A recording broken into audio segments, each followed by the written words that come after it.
ఏడాది కాలంలో బ్రాండ్ ఏపీని పునరుద్ధరించడం ద్వారా 9.4 లక్షల కోట్ల పెట్టుబడుల్ని ఆంధ్రప్రదేశ్ ఆకర్షించింది. తద్వారా 6 లక్షల ఉద్యోగాల కల్పనకు ఇది దారి వేస్తుంది.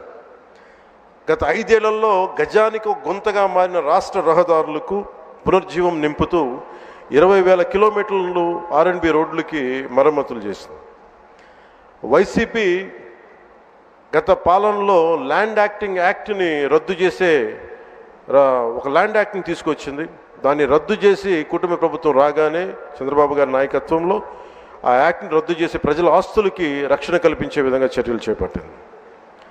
గత ప్రభుత్వంలో BC, SC, ST, minority sub plan నిధుల్ని సైతం ఇష్టారాజ్యంగా మళ్లించి వెనుకబడిన వర్గాల వారికి ద్రోహం చేసింది.